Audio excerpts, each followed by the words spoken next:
মধ্যপ্রাচ্যে আবারও বেড়েছে মার্কিন ইরান সংঘাত। যুক্তরাষ্ট্রের টানা হামলার জবাবে জর্ডান ও বাহরাইনে মার্কিন ঘাঁটিতে নতুন করে ড্রোন হামলা চালিয়েছে তেহরান। অন্যদিকে লোহিত সাগরে দুটি সৌদি তেলের ট্যাঙ্কারে হামলা চালিয়েছে হুথি বিদ্রোহীরা। এর মাঝে $1.15 ট্রিলিয়ন প্রতিরক্ষা বিল পাশ করেছে যুক্তরাষ্ট্র কংগ্রেস। আবারও উত্তপ্ত মধ্যপ্রাচ্য। টানা 12 দিন ইরানে হামলা চালিয়ে যাচ্ছে যুক্তরাষ্ট্র। মধ্যপ্রাচ্যে মার্কিন ঘাঁটিগুলোতে পাল্টা হামলা চালাচ্ছে তেহরানও। বুধবার রাতে জর্ডান ও বাহরাইনে মার্কিন স্থাপনায় ড্রোন ও ক্ষেপণাস্ত্র হামলা চালিয়েছে ইরান। জর্ডানের আল আসকার ও বাহরাইনের শেখ ইসা বিমান ঘাঁটিতে এ হামলা চালানো হয়। এর আগে ইরানের বুশের ও তাবরিজ শহরে হামলা চালায় যুক্তরাষ্ট্র।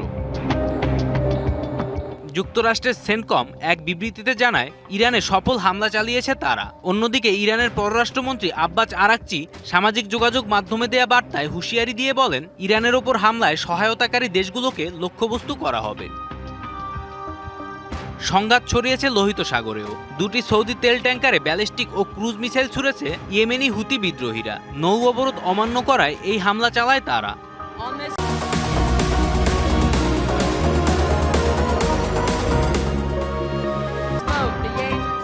এই পরিস্থিতির মধ্যেই যুক্তরাষ্ট্রের রেকর্ড সামরিক বিল পাশ হয়েছে। $1.15 ট্রিলিয়ন বিলটি পাশ করেছে প্রতিনিধি পরিষদ। ডেমোক্রেটরা এই বিলের তীব্র বিরোধিতা করে। ইরান যুদ্ধ ও ইসরায়েলকে সহায়তার জন্য এই বিলটি জরুরি বলে দাবি তাদের। এদিকে ইরান সংঘাতে নিহত 4 মার্কিন সেনার শোক অনুষ্ঠানে অংশ নেন ডোনাল্ড ট্রাম্প। এ সময় ইরানকে কঠোর জবাবের হুঁশিয়ারি দেন তিনি।